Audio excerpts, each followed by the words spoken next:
നമ്മൾ Indian coffee ഹൗസിൽ ചായ കുടിക്കാൻ പോവാണെങ്കിൽ 5 പേരുണ്ടെങ്കിൽ നമ്മളൊരു 10 ഡിഷൊക്കെ ചിലപ്പോൾ പറയും. അവിടെ തൊപ്പി വെച്ച രാജാക്കന്മാരായിട്ടുള്ള ആ ചേട്ടന്മാര് നമ്മൾ പറഞ്ഞ ഓരോ ഐറ്റവും കൃത്യമായി അവരുടെ തലച്ചോറിൽ രജിസ്റ്റർ ചെയ്തിട്ട് അവര് കിച്ചണിൽ പോയി ചെന്ന് പറഞ്ഞ് കുറച്ച് സമയം കഴിഞ്ഞ് തിരിച്ചു വരുമ്പോൾ കൃത്യം നമ്മുടെ ഓരോരുത്തരുടെയും മുമ്പിൽ നമ്മൾ ഓർഡർ ചെയ്ത അതേ കാര്യങ്ങൾ തന്നെ നമുക്ക് വെച്ച് തരും. ഇത് ബ്രെയിനിന്റെ വർക്കിംഗ് മെമ്മറി എന്ന് പറയുന്ന ഒരു ഏരിയയിൽ നടക്കുന്ന പ്രോസസ്സാണ്. ഈ വർക്കിംഗ് മെമ്മറി ഇപ്പൊ പറയുന്ന കാര്യങ്ങൾ തലയിൽ സൂക്ഷിച്ചു വെച്ച് അതിനെ ക്രിയാത്മകമായും സൃഷ്ടിപരമായും അതിന്റെ ഔട്ട്പുട്ട് കൊടുക്കാൻ പറ്റുന്നത് ഈ വർക്കിംഗ് മെമ്മറി എത്രത്തോളം ഫ്രീ ആണ് എന്നനുസരിച്ചിരിക്കും. ഇപ്പോൾ ഈ വെയിറ്ററുടെ തലയിൽ കുറെ കാര്യങ്ങൾ, വീട്ടിലെ ടെൻഷൻ അല്ലെങ്കിൽ ജോലിയിലെ ടെൻഷൻ ഒക്കെ ഉണ്ടെങ്കിൽ അദ്ദേഹത്തിന് സൂക്ഷിച്ചു വെക്കുന്നതിന്റെ കപ്പാസിറ്റി കുറയും, വർക്കിംഗ് മെമ്മറി കുറയും. നമ്മുടെ ഫോണിലൊക്കെ കുറെ കാര്യങ്ങൾ വന്ന് ജാം ആകുന്നത് പോലെ, പല ആപ്ലിക്കേഷൻസ് കൂടുമ്പോൾ നമ്മുടെ ഫോണിൽ വർക്ക് ചെയ്യാനുള്ള കപ്പാസിറ്റി കുറയുന്നത് പോലെ നമ്മുടെ വർക്കിംഗ് മെമ്മറി കുറയ്ക്കുന്ന ഏറ്റവും പ്രധാനപ്പെട്ട ഒരു കാര്യമാണ് എനിമിറ്റി എന്ന് പറയുന്നത്.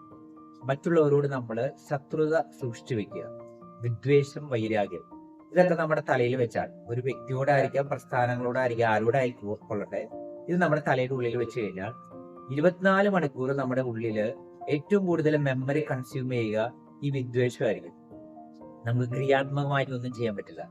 നമ്മുടെ നാട്ടിലെ തീവ്രവാദികൾ നോക്കൂ, അവർ ക്രിയാത്മകമായിട്ട് എന്തെങ്കിലും ചെയ്യുന്നു? സൃഷ്ടിപരമായിട്ടും അവരൊന്നും തന്നെ ചെയ്യുന്നില്ല. ക്രിയാത്മകമായും സൃഷ്ടിപരമായും അവരുടെ ഭാഗത്ത് നമുക്കൊന്നും പ്രതീക്ഷിക്കാൻ പറ്റില്ല. കാരണം കൂടുതൽ സമയം അവരുടെ സമയം ഉപയോഗിക്കുന്ന ഈ ശത്രുതയിലാണ്.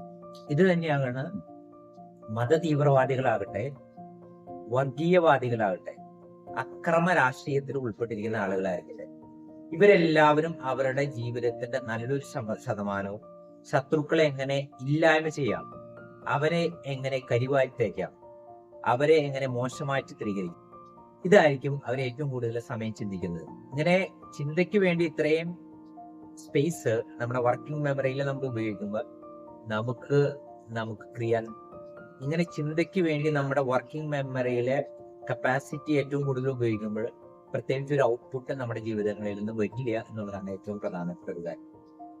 ഇനി പുതിയൊരു വർഷത്തിലേക്ക് കടക്കാൻ ഏകദേശം 31 ദിവസമുണ്ട്. നമ്മുടെ മനസ്സിൽ നിന്ന് ഈ ശത്രുക്കളായിട്ടുള്ള ആളുകളെയൊക്കെ ഡിലീറ്റ് ചെയ്യാൻ നമുക്ക് ശ്രമിക്കാം. ശത്രുത നമുക്ക് ഇല്ലാതാകാം. ബൈബിളിലൊക്കെ പറയുന്നത് പോലെ ശത്രുക്കളെ സ്നേഹിക്കാൻ പഠിക്കാം. ശത്രുക്കളെ സ്നേഹിക്കാനും ഉൾക്കൊള്ളാനൊക്കെ പഠിക്കുമ്പോഴാണ് നമുക്ക് ഏറ്റവും ക്രിയാത്മകമായി ജീവിതം നയിക്കാൻ പറ്റുക. പലപ്പോഴും നമ്മുടെ തെറ്റിദ്ധാരണ നമ്മൾ ക്ഷമിക്കുമ്പോൾ ശത്രു രക്ഷപ്പെടും എന്നുള്ളതാണ്. അതുകൊണ്ടല്ല, നമ്മൾ ക്ഷമിക്കുമ്പോൾ നമ്മുടെ ക്രിയേറ്റിവിറ്റി, നമ്മുടെ പ്രൊഡക്ടിവിറ്റി കൂടുമെന്നുള്ളതാണ്. സെയിന്റ് പോൾ എന്ന് പറയുന്ന ജീസസിന്റെ ശിഷ്യൻ അദ്ദേഹത്തിന്റെ ഒരു ലെറ്ററിൽ പറയുന്നത് ഇങ്ങനെയാണ്: പ്രതികാരം നിങ്ങൾ തന്നെ ചെയ്യാതെ അത് ദൈവത്തിന് വിട്ടേക്കുക. ഞാൻ പ്രതികാരം ചെയ്യുമെന്ന് ദൈവം പറയുന്നുണ്ട്. അപ്പൊ അതുകൊണ്ട് നമ്മള് ഒരു യാത്രയ്ക്ക് പോകുമ്പോൾ നമ്മുടെ ഡ്രൈവർ നല്ല എക്സ്പേർട്ട് ഡ്രൈവർ ആണെങ്കിൽ നമുക്ക് കൂളായിട്ടിരിക്കാൻ പറ്റും. അപ്പൊ അതുകൊണ്ട് ശത്രുക്കളുടെ കാര്യങ്ങളൊക്കെ ദൈവം നോക്കിക്കൊള്ളട്ടെ.